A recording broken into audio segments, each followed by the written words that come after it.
Hi dears, hearty welcome to today's class. Let us have a short prayer. വിശുദ്ധിയിലെ ജ്ഞാനത്തിലെ വിശ്വാസത്തിലെ കൂടുതൽ വളരാൻ ആഴപ്പെടാൻ ആവശ്യമായിട്ടുള്ള ബോധ്യങ്ങൾ, സാഹചര്യങ്ങൾ, ബന്ധങ്ങൾ നൽകണമേ. പഠിക്കുന്ന ഞങ്ങളുടെ ജീവിതങ്ങളിൽ തേജസ്വിയായി മാറട്ടെ. മദ്യപാനം, മയക്കുമരുന്ന്, ലൈംഗിക ആസക്തിയിലായിരിക്കുന്ന എല്ലാവരെയും സമർപ്പിക്കുന്നു. അതുവഴി കുടുംബങ്ങളിൽ ബുദ്ധിമുട്ട് അനുഭവിക്കുന്ന കുഞ്ഞുങ്ങളിലേക്ക് അവിടുത്തെ കരുണ വർഷിക്കണമേ. നിത്യം പിതാവും പുത്രനും പരിശുദ്ധാത്മാവുമായ സർവേശ്വര. ആമേൻ.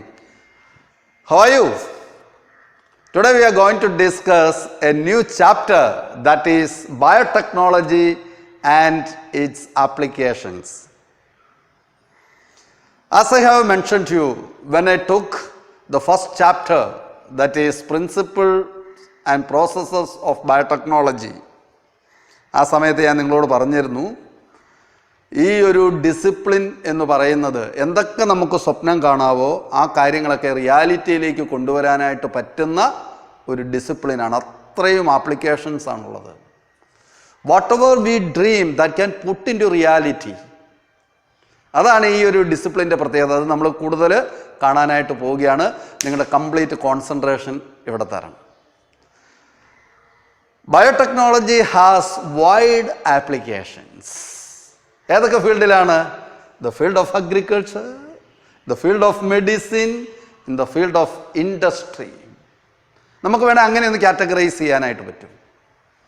അപ്പോൾ നമ്മുടെ അനുദിന ജീവിതത്തിൻ്റെ എല്ലാ മൊമെൻറ്റിലും ഇൻഫ്ലുവൻസ് ചെയ്തുകൊണ്ടിരിക്കുന്ന ഒരു ഡിസിപ്ലിൻ്റെ ആപ്ലിക്കേഷൻസിനെ കുറിച്ചാണ് നമ്മൾ കാണാൻ പോകുന്നത്.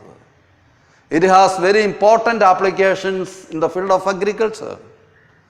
കൃഷിയുമായിട്ട് ബന്ധപ്പെട്ട് ഒത്തിരിയേറെ ആപ്ലിക്കേഷൻസ് ഈ ബയോടെക്നോളജിക്കുണ്ട്.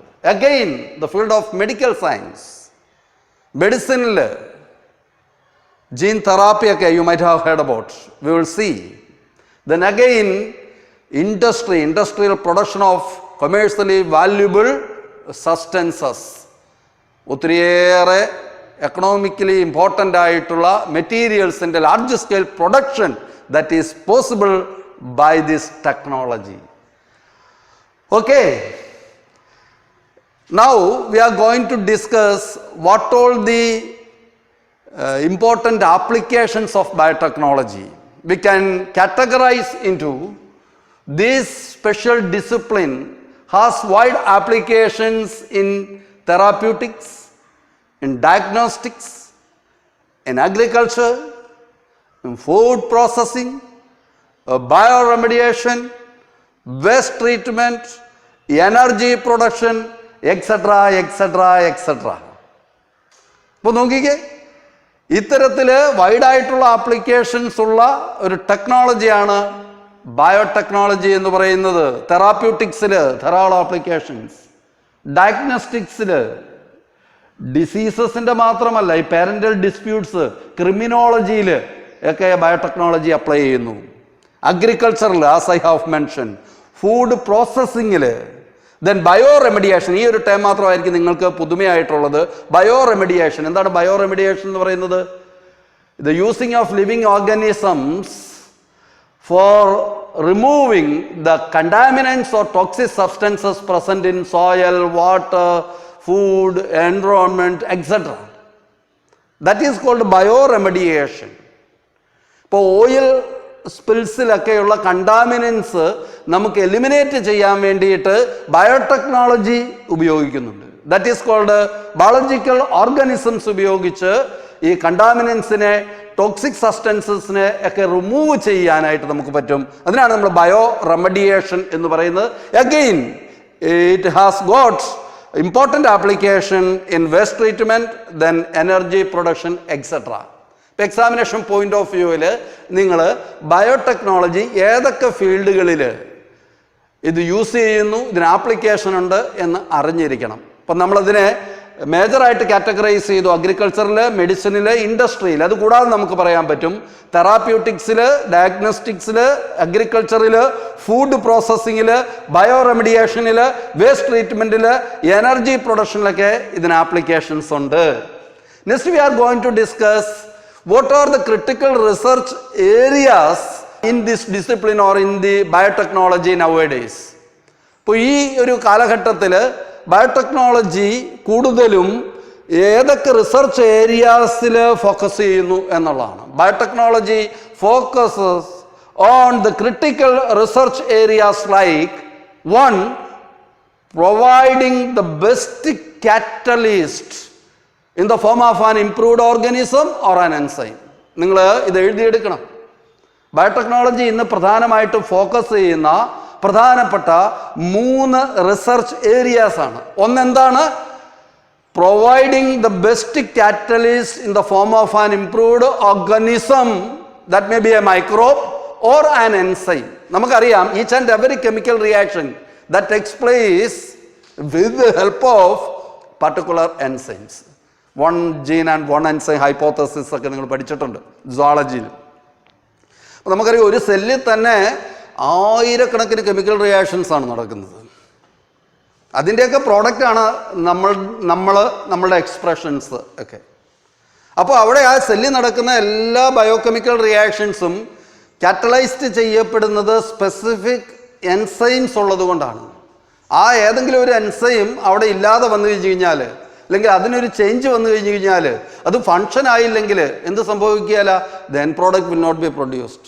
ആ എൻ പ്രോഡക്റ്റ് ഉണ്ടായില്ലെങ്കിൽ the specific character will not be appeared. അപ്പോൾ each and every character that is based on a specific enzyme that is in turn coded by specific genes, that is one gene and one enzyme hypothesis.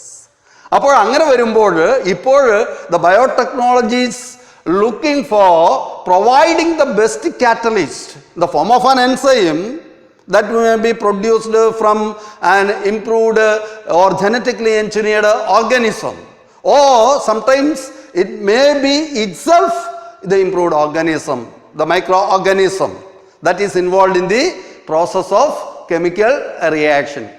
അതാണ് ഒന്നാമത്തെ കാര്യം. ഒരു best catalyst provide ചെയ്യാനായിട്ട് പറ്റുമോ? ഒരു സബ്സ്റ്റൻസിൻ്റെ production, അല്ലെങ്കിൽ ഒരു പ്രോട്ടീൻ്റെ production, അല്ലെങ്കിൽ ഒരു വാക്സിൻ്റെ പ്രൊഡക്ഷനിൽ അതിൽ ഏറ്റവും ബെസ്റ്റായിട്ട് ആ ഒരു കെമിക്കൽ റിയാക്ഷൻ നടക്കുന്നതിന് വേണ്ടിയിട്ടുള്ള ഒരു കാറ്റലിസ്റ്റിനെ പ്രൊവൈഡ് ചെയ്യുക. അത് in the form of an enzyme or in the form of an improved organism, genetically engineered microorganism. And the second one, that is creating optimal conditions for the enzyme to act. ഇപ്പോൾ നമ്മൾ enzyme ഉണ്ട് എന്ന് പറഞ്ഞിട്ട് കാര്യമില്ല. We have to provide optimum conditions for the maximum action. അപ്പം biotechnologist ഇപ്പോൾ research ചെയ്യുന്ന ഒരു ഏരിയയാണ് creating optimal conditions for the enzyme to act well. വളരെ നന്നായിട്ട് ആക്ട് ചെയ്യാൻ, പെർഫോം ചെയ്യാൻ പറ്റുന്ന രീതിയിലുള്ള ഒപ്റ്റിമം കണ്ടീഷൻസ് പ്രൊവൈഡ് ചെയ്യാനായിട്ട് പറ്റുമോ? നമ്മൾ ബയോറിയാക്ടർ എടുത്തു കഴിഞ്ഞപ്പം കണ്ടതാണ്. pH control system is there, അല്ലേ? Foam control system is there, temperature regulating system is there, oxygen supplying system is there. അപ്പോൾ the optimal conditions needed for the maximum action, അതിനു വേണ്ടിയിട്ടുള്ള കാര്യങ്ങൾ ബയോടെക്നോളജിസ്റ്റുകൾ പ്രധാനമായിട്ടും അവരുടെ ഗവേഷണത്തിൽ ഉൾപ്പെടുത്തിയിരിക്കുകയാണ്. ഇനി മൂന്നാമത്തെ കാര്യമോ, down stream processing technologies, the novel down stream processing technologies. ഞാൻ മെൻഷൻ ചെയ്തിരുന്നു, പലതരത്തിലുള്ള ടെക്നോളജീസ് ഉണ്ട്. ഡിസ്റ്റിലേഷൻ ഉണ്ട്, പലതരത്തിലുള്ള ഡിസ്റ്റിലേഷൻ. ഇലക്ട്രോഫോറസിസ് ഉണ്ട്, ക്രോമറ്റോഗ്രാഫി ഉണ്ട്. ഇപ്പോൾ അത് high performance liquid chromatography, HPLC എന്നൊക്കെ പറയുന്ന മോഡേൺ ആയിട്ടുള്ള റീസെൻ്റ് ആയിട്ടുള്ള ക്രോമറ്റോഗ്രാഫിക് മെത്തേഡ്സ് ഉണ്ട്. അപ്പം നമുക്ക് ഇങ്ങനെ ഉൽപ്പാദിപ്പിക്കുന്ന ഈ എക്കണോമിക്കലി ഇമ്പോർട്ടൻ്റ് ആയിട്ടുള്ള മെറ്റീരിയൽ അത് സെപ്പറേറ്റ് ചെയ്യുന്നതിന് വേണ്ടിയിട്ടുള്ള പുതിയ ടെക്നോളജീസ്, ഏറ്റവും എഫിഷ്യൻ്റ് ആയിട്ട് സെപ്പറേറ്റ് ചെയ്യുന്നത്, കണ്ടാമിനൻസ് ഒന്നും കൂടാതെ ഇതിനെ പ്യൂരിഫൈ ചെയ്യുന്നതിന് വേണ്ടിയിട്ടുള്ള നോവൽ ടെക്നോളജീസ്, വളരെ ഈസി ആയിട്ടും ലെസ് എക്സ്പെൻസീവ് ആയിട്ടും വളരെ റോയൽ ആയിട്ടുമൊക്കെയുള്ള ഇത്തരം ടെക്നോളജീസ് ഡെവലപ്പ് ചെയ്യുക എന്നുള്ളതാണ് ബയോടെക്നോളജിസ്റ്റിൻ്റെ പ്രധാനപ്പെട്ട റിസർച്ച് ഏരിയാസ്. അപ്പോൾ ഇത് ഒന്ന് അറിഞ്ഞിരിക്കണം.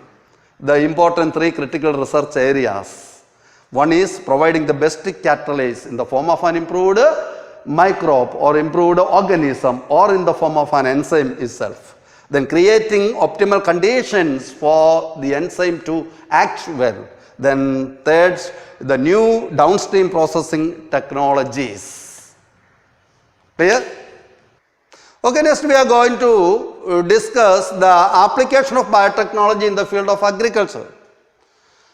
Okay, you can see there are three options in the field of agriculture to enhance the food production.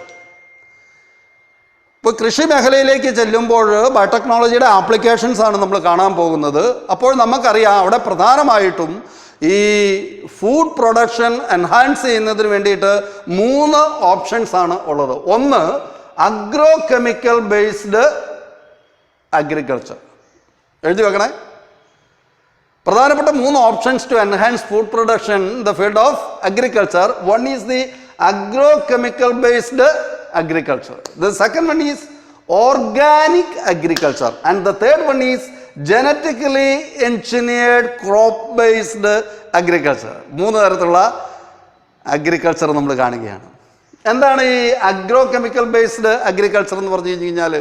as the term indicates, here you can see the use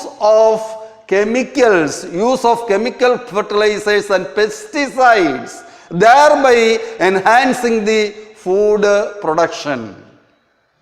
1960-കളിലൊക്കെ all over the world വളരെ struggle ചെയ്തിരുന്ന ഒരു സമയമാണ് ശരിക്കും. ലോകരാജ്യങ്ങളിൽ especially developing കൺട്രീസൊക്കെ വലിയ ദാരിദ്ര്യം അനുഭവിച്ചുകൊണ്ടിരുന്ന ഒരു സമയമാണ്. ഇവരുടെ ദാരിദ്ര്യത്തിനൊക്കെ ഒരു പരിഹാരമായത് യഥാർത്ഥത്തിൽ മെക്സിക്കോയിൽ wheat research programme, cooperative wheat research programme in Mexico, അത് നയിച്ചത് ഒരു അമേരിക്കൻ അഗ്രോണമിസ്റ്റാണ്. You might have heard about Norman Borlaug. നിങ്ങൾക്ക് അദ്ദേഹത്തെ പരിചയമുണ്ടോ? നോർമൻ ബോർലോഗ്, മറക്കരുത് അദ്ദേഹത്തിൻ്റെ പേര്. He is rightly considered as the father of green revolution.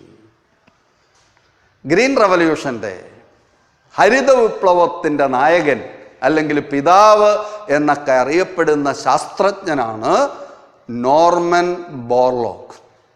അദ്ദേഹത്തിൻ്റെ പരിശ്രമങ്ങളാണ് യഥാർത്ഥത്തിൽ ലോകത്തിൻ്റെ വിശപ്പ് മാറ്റിയത് എന്ന് വേണമെങ്കിൽ നമുക്ക് പറയാനായിട്ട് പറ്റും. മെക്സിക്കോയിലെ വീറ്റ് റിസർച്ച് സെൻറ്ററിലേക്ക്, international maize and wheat research സെൻറ്ററിൽ അദ്ദേഹം വന്നിട്ട് ധാരാളം പരീക്ഷണങ്ങൾ 1939, 40, 41 കാലഘട്ടങ്ങളിൽ ധാരാളം പരീക്ഷണങ്ങൾ നടത്തി ഇംപ്രൂവ്ഡ് വെറൈറ്റീസ് ഓഫ് പ്ലാന്റ്സ് ഉൽപ്പാദിപ്പിക്കാനായിട്ടുള്ള ശ്രമങ്ങളൊക്കെ നടന്നു.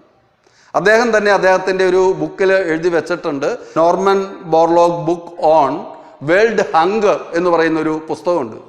അതിൽ തന്നെ അദ്ദേഹം കുറിച്ചിട്ടിട്ടുണ്ട്, പലപ്പോഴും അദ്ദേഹത്തിന് തോന്നിയിട്ടുണ്ട്, I had made A dreadful mistake in accepting the position in Mexico അദ്ദേഹം പറഞ്ഞിട്ടുണ്ട്. അതായത് മെക്സിക്കോയിൽ അത്തരത്തിലുള്ള ഒരു പൊസിഷൻ അക്സെപ്റ്റ് ചെയ്തത് അദ്ദേഹത്തിൻ്റെ ജീവിതത്തിൽ ഏറ്റവും ഭയാനകമായിട്ടുള്ള ഒരു ഡിസിഷനായിരുന്നു, ഒരു തീരുമാനമായിരുന്നു. എന്തുകൊണ്ടാണ്? കാരണം ആ സമയത്ത് സ്റ്റെംറസ് ഡിസീസൊക്കെ ഉള്ള സമയത്താണ് വീറ്റിൽ. ഒത്തിരിയേറെ നഷ്ടം ഗോതമ്പ് ഉൽപ്പാദനത്തിലൊക്കെ ഉണ്ടായ സമയമാണ്. അതുകൊണ്ട് ആൾക്കാരൊക്കെ വളരെയധികം എന്താ പറയുന്നൊരു the farmers were hostile for the wheat programme. ഒരു ശത്രുതാ മനോഭാവത്തോടു കൂടിയാണ് ഇത്തരത്തിലുള്ള പരീക്ഷണങ്ങളെ ഫാർമേഴ്സ് ആദ്യം കണ്ടത്. എന്ന് മാത്രമല്ല, he faced the lack of skilled scientist or trained scientist. Skilled ആയിട്ടുള്ള, ട്രെയിൻഡ് ആയിട്ടുള്ള സയൻറ്റിസ്റ്റിൻ്റെ അഭാവം, അതേപോലെ തന്നെ എക്യുപ്മെൻസിൻ്റെ അഭാവം, കൂടാതെ ഫാർമേഴ്സൊക്കെ ഈ പുതിയ ടെക്നോളജിയോട് മുഖം തിരിഞ്ഞു നിൽക്കുന്ന ഒരവസ്ഥ. അങ്ങനെയാണ് അദ്ദേഹത്തിന് എഴുതേണ്ടി വന്നത്. പക്ഷേ ചരിത്രം പിന്നീട് തെളിയിച്ചു എന്താണ്, 1970 നൊബേൽ പ്രൈസ് കൊടുത്തുകൊണ്ട് ലോകം അദ്ദേഹത്തെ ആദരിച്ചു എന്നുള്ള. വേൾഡ് ഫുഡ് പ്രൈസ് അദ്ദേഹത്തിന് കിട്ടി, പത്മവിഭൂഷൺ അദ്ദേഹത്തിന് കിട്ടി, ധാരാളം അവാർഡുകൾ. അദ്ദേഹം ഡെവലപ്പ് ചെയ്ത ക്രോപ്പ് ഇംപ്രൂവ്മെൻറ്റ് പ്രോഗ്രാംസ് മറ്റ് രാജ്യങ്ങളൊക്കെ പിന്നീട് ഏറ്റെടുക്കുന്നതാണ് നമ്മൾ കണ്ടത്. ഇന്ത്യയിൽ അതാരാണ് ഏറ്റെടുത്തത്? ഒരിക്കലും മറക്കരുത്. ആരാണ്? Doctor M.S. Swaminathan is rightly considered as the father of Indian green revolution. 1960-കളിലൊക്കെ നമ്മുടെ കാര്യവും കഷ്ടത്തിലായിരുന്നു, വലിയ പട്ടിണിയിലായിരുന്നു. ആ സമയത്ത് ഡോക്ടർ M.S. സ്വാമിനാഥൻ ഈ നോർമൻ ബോർലോഗിൻ്റെ ഹരിത വിപ്ലവ ആശയം കടമെടുത്ത് ഇവിടെ നമ്മുടെ അഗ്രികൾച്ചറൽ ഫീൽഡിൽ ഇത് പ്രാക്ടീസ് ചെയ്യാനായിട്ട് തുടങ്ങി. ദാറ്റ് മെയ്ഡ് എന്താ പറയുന്നത്, അത് ഹിസ്റ്ററി തന്നെ മാറ്റിക്കളഞ്ഞു. ഇത് ഫുഡ് പ്രൊഡക്ഷൻ എൻഹാൻസ് ഡബിൾ ചെയ്യുന്നല്ല നമുക്ക് പറയാൻ പറ്റുന്നത്, ട്രിപ്പിൾ ചെയ്തെന്ന് വേണമെങ്കിൽ പറയാനായിട്ട് പറ്റും. And doctor M.S. Swaminathan is considered as the father of Indian green revolution. അപ്പം അതിൽ പ്രധാനമായിട്ടും 2-3 കാര്യങ്ങളാണ് ഫോക്കസ് ചെയ്ത്. ഒന്നെന്താണ്? Introduction of improved varieties. High yield കിട്ടുന്ന ഡിസീസ് റെസിസ്റ്റൻസ് ഉള്ള ബ്രീഡിനെ, ഇംപ്രൂവ്ഡ് ബ്രീഡിനെ ഇൻട്രൊഡ്യൂസ് ചെയ്തു ക്രോപ്പ് ഇംപ്രൂവ്മെൻറ്റ് പ്രോഗ്രാമിൽ കൂടി. രണ്ടാമത്തെ പ്രധാനപ്പെട്ട കാര്യം, കെമിക്കൽ ഫെർട്ടിലൈസേഴ്സും കെമിക്കൽ പെസ്റ്റിസൈഡ്സും ധാരാളമായിട്ട് യൂസ് ചെയ്തു. അതിൻ്റെ ഒരു ഇമ്പാക്റ്റ് ഫുഡ് പ്രൊഡക്ഷനിൽ കാണാനായിട്ട് പറ്റി. മൂന്നാമത്തെ കാര്യം, ബെറ്റർ മാനേജ്മെൻറ്റ് പ്രാക്ടീസസ് എന്ന് പറഞ്ഞു കഴിഞ്ഞാൽ പ്രോപ്പർ ഇറിഗേഷൻ ഫെസിലിറ്റീസൊക്കെ കൊണ്ടുവന്നു. അതേപോലെ തന്നെ ഹൈജീനിക് ആയിട്ടുള്ള കണ്ടീഷൻസ് ഒക്കെ പ്രൊവൈഡ് ചെയ്തു. അപ്പം ഒരു പാർട്ട് നല്ല വെറൈറ്റീസ് ഇൻട്രൊഡ്യൂസ് ചെയ്തുകൊണ്ടും മറ്റൊരു പാർട്ട് ബെറ്റർ മാനേജ്മെൻറ്റ് പ്രാക്ടീസസിലൂടെയും ആപ്ലിക്കേഷൻ ഓഫ് ഫെർട്ടിലൈസേഴ്സ് പെസ്റ്റിസൈഡ്സ് ഒക്കെ ഉപയോഗിച്ചാണ്. അങ്ങനെയാണ് ഹരിത വിപ്ലവത്തിലൂടെ ഇന്ത്യക്കാരുടെയും പട്ടിണി മാറിയത്. പല തരത്തിലുള്ള നല്ല വെറൈറ്റീസും നമ്മൾ കൊണ്ടുവന്നു, അതിൽ നിന്ന് ധാരാളം ഉൽപ്പാദനം ഉണ്ടായി. പക്ഷേ ഇപ്പോൾ അതിൻ്റെ ചില ദോഷവശങ്ങൾ നമ്മൾ അനുഭവിച്ചുകൊണ്ടിരിക്കുക. അപ്പോൾ ഈ M.S. സ്വാമിനാഥൻ എന്ന് പറഞ്ഞു കഴിഞ്ഞാലും ആൾ ഒരു പുലിയാണ്. അദ്ദേഹം റീസെൻ്റായിട്ടാണ് നമ്മളിന്ന് വേർപിരിഞ്ഞ് 2013 95 വയസ്സുള്ളപ്പോൾ അദ്ദേഹം യാത്രയായത് ഈ ലോകത്ത് നിന്ന്. IUCN ഒക്കെ പ്രസിഡൻ്റ് ആയിട്ടിരുന്നിട്ടുണ്ട്, international union for conservation of nature and റിസോഴ്സസിൻ്റെ പ്രസിഡൻറ്റ്. അതേപോലെ തന്നെ IARIയുടെ ഡയറക്ടർ ജനറൽ ആയിരുന്നു, ദി അഗ്രികൾച്ചറൽ റിസർച്ച് ഇൻസ്റ്റിറ്റ്യൂട്ടിൻ്റെ. അപ്പം വലിയ വലിയ വലിയ വലിയ വലിയ വലിയ പൊസിഷൻസിലിരുന്നാണ്. ഇപ്പോൾ M.S. സ്വാമിനാഥൻ ഫൗണ്ടേഷൻ റിസർച്ച് ഇങ്ങനെയൊരു സ്ഥാപനമൊക്കെ അദ്ദേഹം ഉണ്ടാക്കിയിട്ടുണ്ട് ഇതിനു വേണ്ടിയിട്ട്. And I was so lucky to have some beautiful times with him. ഞാൻ എൻ്റെ ഫോട്ടോഗ്രാഫ്സൊക്കെ നിങ്ങളെ കാണിക്കാം. അദ്ദേഹത്തിൻ്റെ കൂടെ ഒരു 7 ദിവസം ചെലവഴിക്കാനായിട്ട് മദ്രാസിൽ വെച്ച് നടന്ന ഒരു ഇൻ്റർനാഷണൽ സെമിനാറിൽ പങ്കെടുക്കാനായിട്ട്, അദ്ദേഹത്തോട് വർത്തമാനം പറയാനായിട്ട്, അദ്ദേഹത്തിൻ്റെ കൂടെ നിൽക്കാനായിട്ടൊക്കെ എനിക്ക് ഭാഗ്യമുണ്ടായി. Okay, that was a good time. അപ്പോൾ നമ്മളിവിടെ പറഞ്ഞത് അഗ്രോ കെമിക്കൽ ബേസ്ഡ് ആയിട്ടുള്ള ഒരു agriculture that enhance the food production. Then രണ്ടാമത്തത്, ഇപ്പോൾ പക്ഷെ പിന്നീട് അദ്ദേഹം മരിക്കുന്നതിന് മുമ്പ് ഒരു സത്യം വിളിച്ചു പറഞ്ഞിട്ടാട്ടോ പോയത്. അദ്ദേഹം പറഞ്ഞു, നമുക്ക് ഗ്രീൻ റവല്യൂഷൻ അല്ല വേണ്ടത്, ഹരിത വിപ്ലവം അല്ല വേണ്ടത്, നമുക്ക് വി നീഡ് എവർഗ്രീൻ റവല്യൂഷൻ.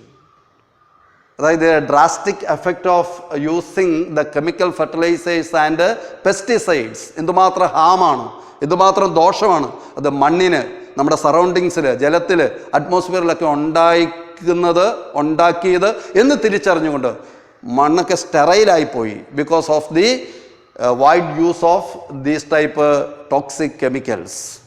അപ്പോൾ ആവശ്യത്തിനൊന്നും അല്ലല്ലോ ഉപയോഗിക്കുന്നതാണ്, അനാവശ്യത്തിനും ധാരാളമായിട്ട് ഉപയോഗിക്കുകയാണ് ആർത്തിപ്പൂണ്ട്. അപ്പോൾ അദ്ദേഹം അതുകൊണ്ട് പറഞ്ഞു, നമുക്ക് ഈ ഹരിത വിപ്ലവത്തിൽ നിന്ന് മാറി സസ്റ്റൈനബിൾ ആയിട്ടുള്ള ഒരു ഗ്രീൻ ബേസ്ഡ് ആയിട്ടുള്ള ഓർഗാനിക് കൾച്ചറിലേക്ക് മാറണം. കെമിക്കൽ ഫെർട്ടിലൈസേഴ്സ്, പെസ്റ്റിസൈഡ്സിൻ്റെ ഉപയോഗമൊക്കെ കുറയ്ക്കണം, അത് മിനിമൈസ് ചെയ്യണം. എന്നിട്ട് കൂടുതലും ജൈവപരമായിട്ട് ജൈവ ഫെർട്ടിലൈസേഴ്സൊക്കെ ഉപയോഗിച്ചുകൊണ്ടുള്ള ഒരു agriculture, that is called organic agriculture. പക്ഷേ നമുക്കറിയാം ഈ ഹ്യൂമൻ പോപ്പുലേഷൻ ഒരു ജോമെട്രിക്കൽ ഫാഷനിൽ ഇങ്ങനെ ഇൻക്രീസ് ചെയ്യുമ്പോൾ നോർമൻ ബോർലോഗിൻ്റെയോ അല്ലെങ്കിൽ MS സ്വാമിനാഥൻ്റെയോ ഒക്കെ ഈ ആശയങ്ങളും പോരാ ഇന്ന് ഈ ഭൂമിയിൽ അധിവസിക്കുന്ന ജനത്തെ തീറ്റിപ്പോറ്റാനായിട്ട്.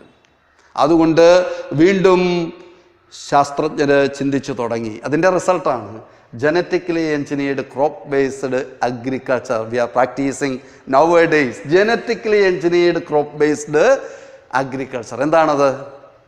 genetically modified organisms that can produce high yield, quantitatively and qualitatively good results. അപ്പോൾ അത് ക്വാണ്ടിറ്റേറ്റീവ് ആയിട്ടുള്ള ഒരു എൻഹാൻസ്മെൻറ്റ് മാത്രമല്ല, ക്വാളിറ്റേറ്റീവ് ആയിട്ടും നല്ല രീതിയിലുള്ള ഫുഡ് അഗ്രികൾച്ചറൽ ഫീൽഡിൽ നിന്ന് പ്രൊഡ്യൂസ് ചെയ്യാൻ പറ്റുന്ന രീതിയിൽ ഡിസൈറബിൾ ജീൻസിനെ സെലക്ട് ചെയ്തുകൊണ്ട് ആ ഡിസൈറബിൾ ജീൻസിനെ നോർമൽ സെക്ഷൽ റീപ്രൊഡക്ഷൻ വഴി ഇൻകോപ്പറേറ്റ് ചെയ്യാൻ പറ്റാത്ത പ്ലാന്റ്സിൽ പോലും, പ്ലാന്റ്സിൽ മാത്രമല്ല ആനിമൽസിലും അതേപോലെ തന്നെ മൈക്രോബ്സിലും ഒക്കെ ഇൻകോപ്പറേറ്റ് ചെയ്തുകൊണ്ട് നമുക്ക് ഇത്തരത്തിലുള്ള ക്വാളിറ്റേറ്റീവായിട്ടുള്ള അതേപോലെ തന്നെ ക്വാണ്ടിറ്റേറ്റീവ്ലി വെല്ലായിട്ടുള്ള സബ്സ്റ്റൻസസ്, പ്രോട്ടീൻസ്, വാക്സിൻസ്, ആൽക്കലോയിഡ്സ് എന്തൊക്കെയാണോ നമുക്ക് ആവശ്യം അതൊക്കെ നമുക്ക് ഉൽപ്പാദിപ്പിക്കാനായിട്ട് പറ്റുന്ന ഒരു agricultural method genetically engineered crop based agriculture. Okay, let me rub it and we are going to discuss the genetically modified organism and its importance. Okay, in order to satisfy the food requirements, now the scientists are looking for a new strategy for the enhancement of food production, that is genetically engineered crop based agriculture. അവിടെ നമ്മൾ എന്താ ചെയ്യുന്നത്? we are making genetically modified organisms. ഇതിൻ്റെ full form പഠിക്കണം. GMOയുടെ full form എന്താണ്? Genetically modified organism. GM crop എന്ന് നമ്മൾ പറയും. ഒരു പ്ലാന്റ് ക്രോപ്പ് ജനറ്റിക്കലി മോഡിഫൈഡ് ആണെങ്കിൽ that means genetically modified crop എന്ന് പറയും. GM plant, GM crop, genetically modified organism, ഇതൊക്കെ ഒന്ന് മനസ്സിലാക്കി വെക്കണം. Genetically modified organisms are organisms whose genes have been altered. അപ്പോൾ ഈ ജനറ്റിക്കലി മോഡിഫൈഡ് ഓർഗാനിസത്തിൻ്റെ പ്രത്യേകത അവരുടെ ആ നോർമൽ ജനറ്റിക് സിസ്റ്റം അത് കുറച്ച് അതിൻ്റെ ജീനോമിൽ ചെറിയ വ്യത്യാസങ്ങൾ വരുത്തിയിരിക്കുകയാണ്. ഇതുവരെ എക്സ്പ്രസ് ചെയ്യാത്ത ചില ജീൻസ് അവിടെ കൊണ്ടുവന്ന് വെച്ച് എക്സ്പ്രസ് ചെയ്യുകയാണ്. അപ്പം ഇതിന് വൈഡ് ആപ്ലിക്കേഷൻസ് ഉണ്ട്, especially in the field of agriculture. അത് 1 by 1 ആയിട്ട് നമ്മളൊന്ന് നോക്കുകയാണ്. ഇങ്ങനെ ജനറ്റിക്കലി മോഡിഫൈഡ് ആയിട്ടുള്ള പ്ലാന്റ്സിന് എന്താണ് ഇമ്പോർട്ടൻസ്? അഗ്രികൾച്ചറിൽ എന്തൊക്കെയാണ് ഇമ്പോർട്ടൻസ് നോക്കിക്കേ. ഒന്ന്, it made crops more tolerant to abiotic stresses. But we have already developed genetically modified plants which are able to resist the abiotic stresses like very high temperature, very cold temperature, very haline conditions, etc. അപ്പോൾ abiotic stresses എന്ന് പറയുന്നത് ഇതാണ്. Heat resistant ആയിട്ടുള്ള അല്ലെ drought resistant ആയിട്ടുള്ള വരൾച്ചയൊക്കെ അതിജീവിക്കാനായിട്ട് പറ്റുന്ന, കാരണം കാലാവസ്ഥാ വ്യതിയാനമൊക്കെയാണ്. ഇപ്പം ചില പ്രദേശങ്ങളിൽ മഴയേ ഇല്ല. അപ്പോൾ അവിടെ ഉള്ള ജനങ്ങൾക്ക് ഈ ഫുഡ് സപ്ലൈ എങ്ങനെ നടക്കും? അപ്പോൾ അവിടെ ഈ വരൾച്ചയെ അതിജീവിക്കുന്ന തരത്തിലുള്ള പ്ലാന്റ്സുകൾ ഉണ്ടാവണം. അത്തരത്തിലുള്ള പ്ലാന്റ്സുകളെ നമുക്ക് ഉണ്ടാക്കാനായിട്ട് ഈ ജനറ്റിക് എൻജിനീയറിങ്ങിന് അല്ലെങ്കിൽ ബയോടെക്നോളജിക്ക് കഴിഞ്ഞിട്ടുണ്ടെന്നുള്ളതാണ്. ഇപ്പോൾ നമുക്കറിയാം, ഇപ്പോൾ ഈ വലിയ തോതിലുള്ള ഡെവലപ്മെൻ്റ് ഒക്കെ വരുമ്പോൾ മിക്കവാറും പച്ചപ്പുകളൊക്കെ നഷ്ടപ്പെടുകയാണ്. കാടുകളൊക്കെ വെട്ടിത്തെളിച്ച് അവിടെ നമ്മൾ കെട്ടിടങ്ങളും അണക്കെട്ടുകളും ഒക്കെ പണിയുകയാണ്. അപ്പോൾ പിന്നെ ഈ തിന്നാനായിട്ട് എന്ത് വേണം? പിന്നീടുള്ള ചില തരിശ് നിലങ്ങൾ അല്ലെങ്കിൽ എന്താണ് നമ്മുടെ ഈ സീ ഷോറുകളൊക്കെ പോലും ഇനി ഫുഡ് പ്രൊഡക്ഷന് വേണ്ടിയിട്ട് പ്ലാന്റുകൾ നട്ട് ഉൽപ്പാദനത്തിന് വേണ്ടിയിട്ട് ഉപയോഗിക്കേണ്ടി വരുന്നൊരവസ്ഥ. പക്ഷേ അവിടുത്തെ പ്രശ്നം എന്താണ്? അവിടെ കടലിനോട് കായലിനോടൊക്കെ അടുത്ത് കിടക്കുന്ന പ്രദേശങ്ങളിൽ ഉപ്പ് രസമുള്ള മണ്ണാണ്. അവിടെ സാധാരണ രീതിയിൽ പ്ലാന്റ്സിന് നല്ല രീതിയിൽ വളരാനായിട്ട് പറ്റില്ല. അപ്പോഴെന്ത് ചെയ്യണം? സോൾട്ട് റെസിസ്റ്റൻ്റ് ആയിട്ടുള്ള അത്തരത്തിലുള്ള pH-ലും അത്തരത്തിലുള്ള സോൾട്ട് കണ്ടീഷൻസിലും വളരാനായിട്ട് സാധിക്കുന്ന, അതിനെ അതിജീവിക്കാനായിട്ട് പറ്റുന്ന പ്ലാന്റ്സുകളുടെ ഉൽപ്പാദനം ബയോടെക്നോളജി സാധ്യമാക്കിയിരിക്കുകയാണ്. വളരെ തണുപ്പുള്ള പ്രദേശങ്ങളിൽ ഇപ്പം നമുക്കറിയാം, ചില പച്ചക്കറികൾ, വെജിറ്റബിൾസൊക്കെ തണുപ്പ് കൂടിയെടുത്ത് മാത്രമേ ഉണ്ടാവുകയുള്ളൂ, അല്ലെങ്കിൽ ചൂട് കൂടിയെടുത്ത് ഉണ്ടാവില്ല. അപ്പം അവിടെയും വളരാൻ പറ്റുന്ന, അതുപോലെ തന്നെ തണുപ്പ് കൂടിയ പ്രദേശത്ത് ചില വെജിറ്റബിൾസ് അവിടെ ഉണ്ടാകില്ല.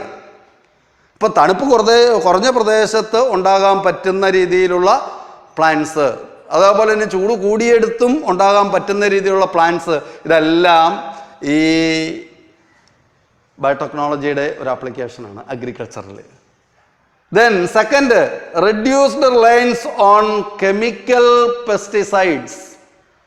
ഇപ്പം ഞാൻ പറഞ്ഞു, നമ്മുടെ അഗ്രോ കെമിക്കൽ ബേസ്ഡ് അഗ്രികൾച്ചറുമായിട്ട് ബന്ധപ്പെട്ട് നമ്മൾ ധാരാളം കെമിക്കൽസും പെസ്റ്റിസൈഡ്സും ഉപയോഗിച്ചുകൊണ്ടിരുന്നു, ഇൻസെക്ടിസൈഡ്സ് ഉപയോഗിച്ചുകൊണ്ടിരുന്നു, ഹെർബിസൈഡ്സ് ഉപയോഗിച്ചുകൊണ്ടിരുന്നു. That polluted our environment, that polluted our ground water, that polluted our living system. അപ്പോൾ അതുകൊണ്ടുള്ള ഇമ്പാക്റ്റ്, ക്യാൻസർ, കൊച്ചു പിള്ളേർക്ക് പോലും കിഡ്നി ഡിസീസസ്, ലിവർ ഡിസീസസ്, അതിൻ്റെയൊക്കെ പിന്നാമ്പുറങ്ങളിലേക്ക് അല്ലെങ്കിൽ അതിൻ്റെ യഥാർത്ഥ കാരണത്തിലേക്ക് ചെല്ലുമ്പോൾ നമുക്ക് കണ്ടെത്താനാവുന്നത് ഇത്തരത്തിലുള്ള, ഇപ്പം നമുക്കറിയാം കാസർഗോഡൊക്കെ തന്നെ എൻഡോസൾഫാൻ അല്ലേ വിമാനത്തിൽ വന്ന്, ഹെലികോപ്റ്ററിൽ വന്ന് വിതറിയപ്പോൾ ഇന്നും ജനിക്കുന്ന കുഞ്ഞുങ്ങൾക്ക് അംഗവൈകല്യങ്ങൾ. അപ്പം ഇതിനൊക്കെ വലിയൊരു ഡ്രാസ്റ്റിക് എഫക്റ്റ് ഉണ്ട്. അപ്പോൾ അതുകൊണ്ട് എന്ത് ചെയ്യുന്നു, ഈ ബയോടെക്നോളജിയുടെ ഒരു ആപ്ലിക്കേഷനായിട്ട് നമുക്ക് പറയാൻ പറ്റും, we can reduce the dependence on chemical fertilisers and chemical pesticides. ഈ പെസ്റ്റിസൈഡ്സിനെ അതിജീവിക്കുന്ന, പെസ്റ്റിൻ്റെ ആക്രമണത്തെ അതിജീവിക്കാനായിട്ട് കഴിവുള്ള പ്ലാന്റ്സിനെ, ജനറ്റിക്കലി മോഡിഫൈഡ് ട്രാൻസ്ജീനിക് പ്ലാന്റ്സിനെ നമ്മൾ എക്സാമ്പിൾ ഒരെണ്ണം പഠിക്കുന്നുണ്ട് അടുത്ത ക്ലാസ്സിൽ, BT കോട്ടൺ എന്ന് പറയുന്നത്, you might have heard about. അപ്പോൾ അത്തരത്തിലുള്ള പ്ലാന്റ്സുകളെ നമ്മൾ വികസിപ്പിച്ചെടുത്തു. ഇനി there is no need of application of pesticides to eradicate these types of insects. അതിനെ റെസിസ്റ്റ് ചെയ്യാനായിട്ട് പറ്റുന്ന തരത്തിലുള്ള പ്ലാന്റുകളെ നമുക്ക് ഉൽപ്പാദിപ്പിക്കാനായിട്ട് സാധിച്ചിട്ടുണ്ട്. അതൊരു അഡ്വാൻറ്റേജാണ്. ഇനി മൂന്നാമതായിട്ടോ, to reduce post harvest loss, that is also very important. അപ്പം പ്രീ ഹാർവസ്റ്റ് ഉണ്ട്, അതേപോലെ തന്നെ ഹാർവസ്റ്റ് നടക്കുന്ന ലോസ് ഉണ്ട്, ദെൻ പോസ്റ്റ് ഹാർവസ്റ്റ് ലോസുകളുണ്ട്. എന്ന് പറഞ്ഞു കഴിഞ്ഞാൽ the time period between the harvest and food consumption. ഇപ്പം നമ്മൾ വിളവെടുപ്പ് നടന്നു, എന്നിട്ട് ഈ ഫുഡ് കൺസ്യൂം ചെയ്യുന്നത് വരെയുള്ള പീരീഡിനെയാണ് നമ്മൾ പോസ്റ്റ് ഹാർവസ്റ്റ് പീരീഡ് എന്ന് പറയുന്നത്. അവിടെ ധാരാളം നഷ്ടങ്ങൾ ഉണ്ടാകുന്നുണ്ട്. ഇത് ഹാർവസ്റ്റ് നടന്നു കഴിയുമ്പോൾ പിന്നീട് അത് സ്റ്റോർ ചെയ്യുന്ന സമയത്ത്, അത് ട്രാൻസ്പോർട്ട് ചെയ്യുന്ന സമയത്ത്, ഇത് പ്രിസർവ് ചെയ്യുന്ന സമയത്ത് ഒക്കെ ധാരാളം നഷ്ടം ഉണ്ടാകുന്നുണ്ട്. ഇപ്പം ബയോടെക്നോളജിസ്റ്റ് അത്തരത്തിലുള്ള നഷ്ടങ്ങളൊക്കെ ഒഴിവാക്കുന്ന രീതിയിലുള്ള സാങ്കേതിക വിദ്യകൾ വികസിപ്പിച്ചെടുത്തിട്ടുണ്ട്. അപ്പോൾ this genetically modified organisms or this biotechnology can reduce the post harvest losses. Then again, increased efficiency of mineral usage. അപ്പോൾ ഈ സോയിലിലെ മിനറൽസിനെ കൂടുതലായിട്ട് എഫിഷ്യൻ്റായിട്ട് അപ്ടേക്ക് ചെയ്യാനായിട്ട് പറ്റുന്ന രീതിയിലുള്ള സംവിധാനങ്ങൾ നമ്മൾ അതിൻ്റെ ഒരു ഫിസിയോളജിക്കൽ ആയിട്ടുള്ള ഒരു ഓൾട്ടറേഷൻ തന്നെ അത്തരത്തിൽ പ്ലാന്റ്സിൽ കൊടുത്തിട്ട് now they can absorb the very rare elements present in the soil. അപ്പം മിനറൽ അപ്ടേക്ക് കൂടുതലായി എൻഹാൻസ് ചെയ്യുന്ന രീതിയിലുള്ള ചില അഡാപ്റ്റേഷൻസ് അല്ലെ ചില modifications we have already introduced in these plants by the application of biotechnology. Then again, enhanced nutritional value of food. The biotechnology has already enhanced the nutritional value of food items. ഇനി ഒരു ഒറ്റ example ഞാൻ പെട്ടെന്ന് പറയാം. അതായത് we have already developed golden rice, സുവർണ അരി എന്ന് പറയും, സ്വർണ്ണ അരി എന്ന് പറയും. എന്താണ്? വിറ്റമിൻ എ കൂടുതലായിട്ട് ആ നെല്ലിൽ നമ്മൾ ചേർത്തു ജനറ്റിക് എഞ്ചിനീയറിംഗ് വഴി. അപ്പോൾ now the vitamin A rich rice is there. Night ബ്ലൈൻഡ്നെസ്സിനൊക്കെ എതിരായിട്ട്, കുട്ടികളുടെ മരണത്തെയൊക്കെ ഒഴിവാക്കാനായിട്ട് അങ്ങനെ മാൽ ന്യൂട്രീഷൻ പ്രോബ്ലംസ് ഒക്കെ നമുക്ക് മാറ്റാനായിട്ട് വളരെയധികം സഹായം ചെയ്തിട്ടുണ്ട് ഇത്തരത്തിലുള്ള plants. Then again tailor made plants, this is also very important. ഇത് ഇൻഡസ്ട്രിയിൽ വളരെ വലിയൊരു ആപ്ലിക്കേഷൻ ഉള്ളതാണ്. ടൈലർ മെയ്ഡ് പ്ലാന്റ്സിൻ്റെ creation of tailor made plants. എന്താണ് ടൈലർ മെയ്ഡ് പ്ലാന്റ്സ് എന്ന് പറഞ്ഞു കഴിഞ്ഞാൽ? അപ്പോൾ അതായത് ഒരാളുടെ രൂപത്തിന് അനുസരിച്ച് തുന്നി ഒരു വസ്ത്രം ഇടുന്നത് പോലെ നമുക്ക് സ്റ്റാർച്ച് കൂടുതലായിട്ട് ഉൽപ്പാദിപ്പിക്കാൻ വേണ്ടിയിട്ട് ഒരു പ്ലാന്റ്, ആ ഒരു ഒറ്റ പർപ്പസിന് വേണ്ടിയിട്ട് we can develop A particular plant that is men for the production of starch in high quantity. ചില ഫ്യൂവൽസ്, ഇന്ധനം ഉണ്ടാക്കുന്ന രീതിയിലുള്ള പ്ലാന്റ്സ്, ഫാർമസ്യൂട്ടിക്കൽ സബ്സ്റ്റൻസസ്, അതിനുവേണ്ടി മാത്രം, അതൊരു റിസോഴ്സാണ്. ആ plant that is genetically modified plant or transgenic plant men for the production of such and such items. അതിപ്പോൾ സാധ്യമാണ്. ഞാൻ പറഞ്ഞില്ലേ, നമുക്ക് എന്ത് സ്വപ്നം കാണുന്നു അത് റിയാലിറ്റിയിലേക്ക് കൊണ്ടുവരാൻ പറ്റുന്ന രീതിയിലുള്ള ഒരു ബ്രാഞ്ച് ഓഫ് സയൻസിനെ കുറിച്ചാണ് നമ്മൾ പഠിച്ചുകൊണ്ടിരിക്കുന്നത്. ഇനി നമ്മളത് സ്പെസിഫിക് ആയിട്ട് ഓരോ ആപ്ലിക്കേഷനിലും പോവുകയാണ്. അഗ്രികൾച്ചറിലെ 1-2 എക്സാമ്പിൾ, മെഡിസിനിലെ 1-2 എക്സാമ്പിൾ, ഇൻഡസ്ട്രിയിലെ 1-2 എക്സാമ്പിൾ, ഇതിൻ്റെ ആപ്ലിക്കേഷൻ കൃത്യമായിട്ട് നമ്മൾ അടുത്ത ക്ലാസ് മുതൽ പറയും. പെട്ടെന്ന് നമുക്കൊന്ന് വൈൻഡപ്പ് ചെയ്യാം. ഇന്ന് 2-3 കാര്യങ്ങളെ നമ്മൾ കണ്ടുള്ളൂ. ബയോടെക്നോളജിയുടെ ഒരു ഇൻട്രൊഡക്ടറി ക്ലാസ്സാണ്. അപ്പം ബയോടെക്നോളജി വഴി എന്തൊക്കെ കാര്യങ്ങളാണ് നമ്മൾ ഉദ്ദേശിക്കുന്നത്, എന്തൊക്കെ ആപ്ലിക്കേഷൻസ് ആണുള്ളത് നമ്മൾ കണ്ടു. തെറാപ്യൂട്ടിക്സിൽ, ഡയഗ്നോസ്റ്റിക്സിൽ, ഫുഡ് പ്രോസസ്സിങ്ങിൽ, എനർജി പ്രൊഡക്ഷനിൽ, ബയോ റെമഡിയേഷനിൽ, അഗ്രികൾച്ചറിൽ, മെഡിസിനിൽ, ഈ ഇൻഡസ്ട്രിയിൽ വൈഡ് ആപ്ലിക്കേഷൻസ്. അതിൽ അഗ്രികൾച്ചറിൽ 3 ഓപ്ഷൻസ്, അത് ആദ്യമൊക്കെ ഉണ്ടായിരുന്ന അഗ്രോ കെമിക്കൽ ബേസ്ഡ്, പിന്നീട് അതിലെ ദോഷവശങ്ങളൊക്കെ മനസ്സിലാക്കുമ്പോൾ ഓർഗാനിക് അഗ്രികൾച്ചർ. പക്ഷേ ഇപ്പോൾ അതുകൊണ്ട് നമുക്ക് പറ്റാതെ വന്നു. അപ്പോൾ genetically engineered crop based agriculture. ആ അഗ്രികൾച്ചറിൽ എന്തൊക്കെ അഡ്വാൻറ്റേജസ് ആണ്, ആപ്ലിക്കേഷൻസ് ആണുള്ളത്? Yes, we are able to make crop that will be more resistant to biotic stresses like high temperature, then very low temperature, then high salinity, etc. Again, we have already created plants by which we can reduce the dependence on the chemical pesticides. Pest resistant crops are developed. Then again, we can reduce the post harvest loss by using the biotechnological approaches. Then again, we have already increased efficiency of uptake of minerals present in the soil. Then again, we have incorporated important vitamins, important hormones, important nutrients, ചില പ്രത്യേക elements, potassium കൂടുതലുള്ള, അല്ലെ calcium കൂടുതലുള്ള, അല്ലെ magnesium കൂടുതലുള്ള, അല്ലെ vitamin A കൂടുതലുള്ള, vitamin B കൂടുതലുള്ള, വിറ്റമിൻ സി കൂടുതലുള്ള, അത്തരത്തിൽ വളരെ പ്രോട്ടീനേഷ്യസ് ആയിട്ടുള്ള ഒക്കെ. ദെൻ ലാസ്റ്റ് വൺ, നമുക്ക് നമ്മുടെ ആവശ്യത്തിനനുസരിച്ച് ഒരു റിസോഴ്സ് കിട്ടത്തക്ക രീതിയിൽ ഒരു ടൈലർ മെയ്ഡ് പ്ലാന്റിനെ ബയോടെക്നോളജി ഉപയോഗിച്ച് വികസിപ്പിക്കാനായിട്ട് പറ്റും. That is the wide application of biotechnology in agriculture. And next class we are going to discuss BT cotton. Thank you.